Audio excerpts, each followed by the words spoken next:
मेघा। हमारे खास प्रोग्राम किस्सा राजनीतिका में आप सभी का स्वागत है। आप सब जानते हैं किस्सा राजनीतिका में हम सियासत के गलियारों से जुड़ा कोई किस्सा आपके लिए लेकर आते हैं। एक ऐसा किस्सा जो सियासी सरगर्मियां तो खूब बढ़ाता है लेकिन वक्त के साथ शांत हो जाता है। एक ऐसे किस्से से हम आपको रूबरू करवाते हैं जिसने कई तरह के विवादों को जन्म दिया और जनता के बीच आज जब पहुंचता है तो चर्चा का विषय बन जाता है। आज किस्सा राजनीतिका में राजा भैया, समाजवादी पार्टी और प्रियंका गांधी वाड्रा पर हम आपसे चर्चा करेंगे। देखिए, आप सब जानते हैं इस बार उत्तर प्रदेश के जो विधानसभा चुनाव थे वो राजा भैया के लिए काफी ज्यादा खास रहे, क्योंकि पहली बार कहीं ना कहीं सपा ने राजा भैया को कुंडा में चुनौती देने के लिए एक बड़ा कदम उठाया और गुलशन यादव को राजा भैया के सामने उतारा। कुंडा में राजा भैया के खिलाफ प्रचार करने अखिलेश यादव भी पहुंचे, लेकिन राजा भैया ने हार नहीं मानी। राजा भैया को उम्मीद थी कि वो करीब 1.5 लाख से ज्यादा वोटों के अंतर से जीतेंगे। वो उम्मीद तो पूरी नहीं हो पाई। हालांकि जीत अंत में राजा भैया की ही हुई। अखिलेश यादव और कुंडा का जब जिक्र होता है तो अखिलेश के वो बयान याद आ जाते हैं जिसमें अखिलेश ने कहा था, कुंडा वालों इस बार कुंडी लगा लो। फिर राजा भैया ने इस बयान पर पलटवार भी किया था। भाई, वो दो नाम जो आज तक अपने दोस्ताने को लेकर चर्चा में थे, अब एक दूसरे के प्रति अपनी राजनीति को लेकर चर्चा में है। खैर, यूपी विधानसभा चुनाव में राजा भैया का दबदबा इस बार भी कायम रहा। 2 सीटों पर राजा भैया की पार्टी जनसत्ता दल लोकतांत्रिक ने जीत दर्ज कराई। एक तो इस बार के चुनाव राजा भैया के लिए और भी ज्यादा खास इसलिए थे क्योंकि वो अपनी पार्टी बनाकर चुनावी मैदान में उतरे हैं। इस बार उन्होंने सोचा कि क्यों ना अपनी पार्टी का गठन किया जाए और फिर जैसे जैसे वक्त बीतेगा पार्टी का विस्तार किया जाए। कुंडा के महाराजा ने किया भी कुछ ऐसा ही। जनसत्ता दल लोकतांत्रिक का गठन कर चुनावी मैदान में राजा भैया उतरे और राजा भैया का कद कांग्रेस पार्टी जितना यूपी में हो गया है। कांग्रेस 2 सीटों पर सिमट कर रह गई और कुछ ऐसा ही हाल राजा भैया का भी हुआ। हालांकि आपको बता दें, कांग्रेस एक बड़े संगठन के सामने राजा भैया की हाल ही में गठित हुई पार्टी काफी छोटी है, लेकिन यूपी में दबदबा अब दोनों का बराबर हो गया है। वहीं अगर बात करें समाजवादी पार्टी की, तो सपा के साथ जो राजा भैया के रिश्ते हैं, बिगड़े हुए भी रिश्ते, वो किसी से छिपे नहीं हैं। आज हालात कुछ ऐसे हैं कि राजा भैया ताल ठोक कर डिंपल यादव पर सवाल उठाते हैं और अखिलेश यादव पर सवाल उठाते हैं। तो जो किस्सा आज हम आपको सुनाने जा रहे हैं वो किस्सा विधानसभा चुनाव में जीत के बाद राजा भैया के इंटरव्यू का है। इस इंटरव्यू में राजा भैया प्रियंका गांधी वाड्रा के लड़की हूँ लड़ सकती हूँ अभियान को जुमलेबाजी कहते हैं और साथ ही डिंपल यादव पर भी टिप्पणियां करते हैं। डिंपल यादव और मायावती के किस्से पर टिप्पणियां करते हैं। सपा पर भी कई तरह के सवाल उठाते हैं। तो राजा भैया के इंटरव्यू से हम आपको रूबरू करवाएंगे। इस इंटरव्यू को सुनिए। आखिर जीत के बाद जब राजा भैया के मिजाज बदलते हैं तो राजा भैया क्या कुछ कहते हैं, सुनिए जरा। कुंडा विधायक राजा भैया काफी ज्यादा चर्चा में बने हुए हैं। जैसे जैसे उत्तर प्रदेश को लेकर सियासी समीकरण बदल रहे हैं, राजा भैया का समर्थन किस दल के साथ जाएगा? राजा भैया अखिलेश यादव के साथ अपने बिगड़े संबंधों को संवारेंगे या फिर सीधे तौर पर भारतीय जनता पार्टी की तरफ रुख कर लेंगे? ये सवाल लगातार सुनने में आ रहा है। राजा भैया किस एक पार्टी के साथ जाएंगे, हर कोई जानना चाहता है। आपको बता दें, इस बार के उत्तर प्रदेश विधानसभा चुनाव में राजा भैया की पार्टी को कांग्रेस से ज्यादा और बसपा से भी ज्यादा जनता ने विश्वास जताया है। राजा भैया को कांग्रेस जितनी और बसपा से ज्यादा 2 सीटें मिली हैं। अब सवाल ये उठता है कि राजा भैया अपने दल का विस्तार उत्तर प्रदेश में किस तरह से करेंगे। गौर हो कि राज्यसभा चुनाव को लेकर यूं भी परिस्थितियां राजा भैया और बीजेपी के गठबंधन की बढ़ रही हैं, तो वहीं दूसरी तरफ कांग्रेस और सपा को लेकर राजा भैया का रुख क्या है वो भी उनके एक इंटरव्यू से साफ हो जाता है।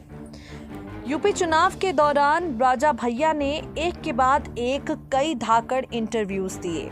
राजा भैया ने कई ऐसे इंटरव्यूज दिए जिनसे मालूम पड़ता है कि वो फिलहाल ना तो कांग्रेस से कम अपने आप को समझते हैं और ना ही अखिलेश यादव के अपमान को सहने वाले हैं। जिस तरह से अखिलेश यादव ने एक के बाद एक कुंडा पहुंचकर राजा भैया के खिलाफ जहर उगला, कुंडा पहुंचकर राजा भैया के खिलाफ बयानबाजी की, उन्हीं सबसे जुड़ा राजा भैया का एक इंटरव्यू है जो हम आपके लिए लेकर आए हैं। सबसे पहले तो आपको यहाँ पर ये जानकारी दे देना चाहेंगे कि राजा भैया अपने इंटरव्यू में डिंपल यादव और मायावती का किस्सा पहले ही साझा कर चुके थे। राजा भैया अपने इंटरव्यू में डिंपल यादव और मायावती के पैर छूने वाले किस्से पर बात कर ही चुके थे और उसके बाद प्रियंका गांधी वाड्रा के लड़की हूँ लड़ सकती हूँ वाले अभियान पर भी राजा भैया ने अपनी प्रतिक्रिया दी और इस अभियान को सिर्फ और सिर्फ एक सियासी जुमला बना दिया।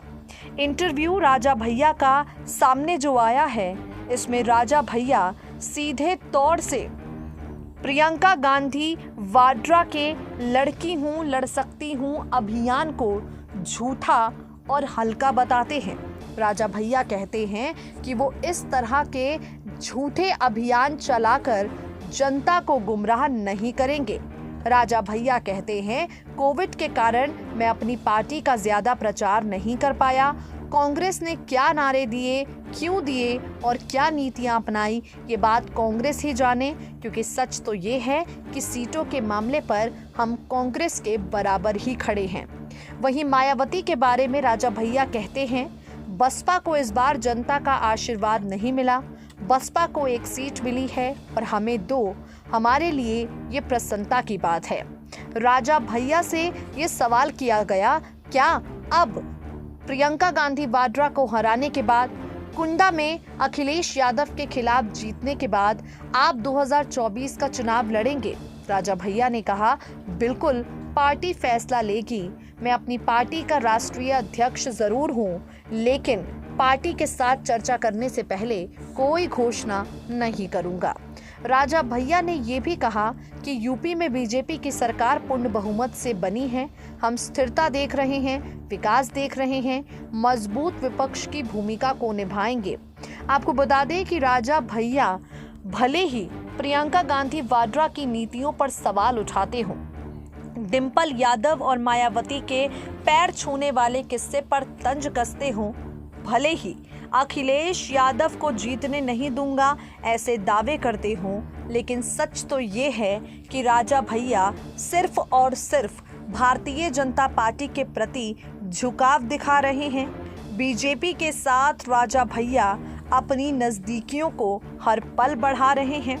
राजा भैया से एक सवाल किया गया, सरकार में अपनी भूमिका पर आप क्या कहेंगे? राजा भैया ने कहा, हम तो पहले से ही सरकार में हैं, अब इससे ज़्यादा सरकार में और क्या जाएं। यूपी में फिलहाल भारतीय जनता पार्टी की सरकार है, लेकिन राजा भैया का ये कहना है कि बीजेपी की सरकार उन्हें अपनी सरकार जैसी ही लगती है।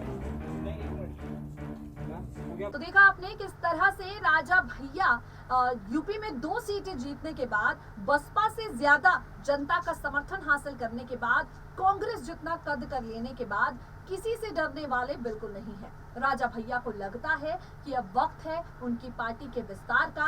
अब 2024 के लोकसभा चुनाव आने वाले हैं और 2024 के लोकसभा चुनाव में भी राजा भैया अपनी पार्टी का और अपने बाहुबली अंदाज का डंका बजाने के लिए तैयार हैं।